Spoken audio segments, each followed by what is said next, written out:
American privilege keeps blurring my vision. Inherited sickness. Oh, well. Book of the prophet Isaiah.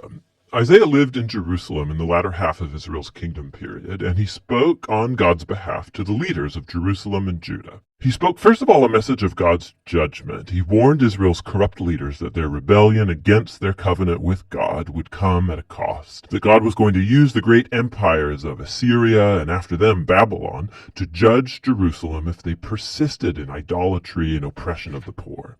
But that announcement was combined with a message of hope. Isaiah believed deeply that God would one day fulfill all of his covenant promises, that he would send a king from David's line to establish God's kingdom, remember 2 Samuel 7, that he would lead Israel in obedience to all of the laws of the covenant made at Mount Sinai, remember Exodus chapter 19. And all of this was so that God's blessing and salvation would flow outward to all of the nations, like God promised to Abraham in Genesis chapter 12. And it's this hope that compelled Isaiah to speak out against the corruption and idolatry of Israel in his day. Now, the book has a pretty complex literary design, but there's one simple way to see how it all fits together. Chapters 1 through 39 contain 3 large sections that develop Isaiah's warning of judgment on Israel. And it all culminates in an event pointed to at the end of chapter 39, the fall of Jerusalem and the exile of the people to Babylon. But in chapters 1 to 39, there's also a message of hope that after the exile, God's covenant promises would all be fulfilled. And chapters 40 to 66 pick up that promise of hope and develops it further. In this video, we're just going to focus on chapters 1 to 39. The first main section focuses on Isaiah's vision of judgment and hope for Jerusalem, and it begins as Isaiah accuses the city's leaders of covenant rebellion, idolatry, injustice, and God says he's going to judge the city by sending the nations to conquer Israel. Isaiah says that this will be like a purifying fire that burns away all that's worthless in Israel in order to create a new Jerusalem that's populated by a remnant that has repented and turned back to God. And Isaiah says that that's when God's kingdom will come and all nations will come to the temple in Jerusalem and learn of God's justice, bringing about an age of universal peace and harmony. Now, it's this basic storyline of the old Jerusalem purifying judgment into the new Jerusalem. This is going to get repeated over and over throughout the book, getting filled in with increasing detail.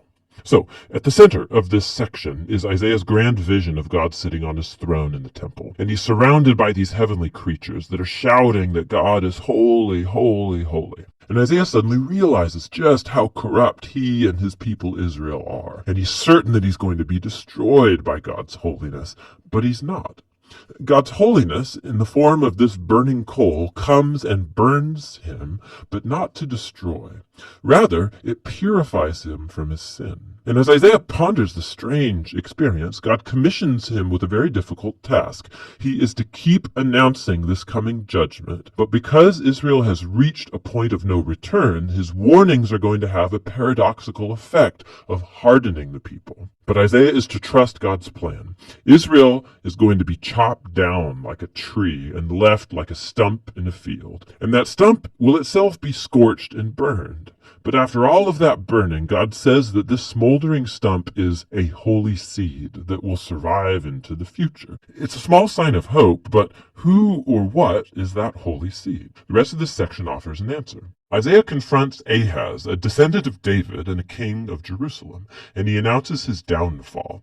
God says that it's the great empire of Assyria who will first chop Israel down and devastate the land, but there's hope. Because of God's promise to David, he's going to send, after this destruction, a new king named Emmanuel, which means God with us. And Emmanuel's kingdom is going to set God's people free from violent, oppressive empires. And Isaiah describes this coming king as a small shoot of new growth that will emerge from the old stump of David's family. It's this king that's the holy seed from chapter 6. And the king is going to be empowered by God's Spirit to rule over a new Jerusalem and bring justice for the poor, and all nations will look to this messianic king for guidance. His kingdom will transform all creation, bringing peace. Now, you finish chapters 1 through 12 with a pretty good understanding of Isaiah's message of judgment and hope.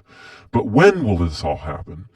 Isaiah saw another empire arising after Assyria, and that's Babylon, who would also attack Jerusalem and actually succeed in destroying it. And that brings us into the next sections of the book. So first, we have a large collection of poems that explore God's judgment and hope for the nations. We learn, first of all, of the fall of Babylon and Israel's neighbors. Isaiah could see that Assyria's world power would one day be replaced by the empire of Babylon, a nation even more destructive and arrogant. Babylon's kings claimed that they were higher than all other gods, and so God vows to bring Babylon down. And not only Babylon. Isaiah goes on to list Israel's neighbors, accusing them all of the same kind of pride and injustice, and he predicts their ultimate ruin. But remember, for Isaiah, God's judgment is never the final word for Israel or the nations. And that leads into the next section with a series of poems that tell a tale of two cities. There's the lofty city that has exalted itself above God and become corrupt and unjust. This city is an archetype of rebellious humanity and is described with language that's all borrowed from Isaiah's earlier descriptions of Jerusalem and Assyria and Babylon all put together. This city is destined for ruin, and one day is going to be replaced by the New Jerusalem, where God reigns as king over a redeemed humanity from all nations, and there's no more death or suffering.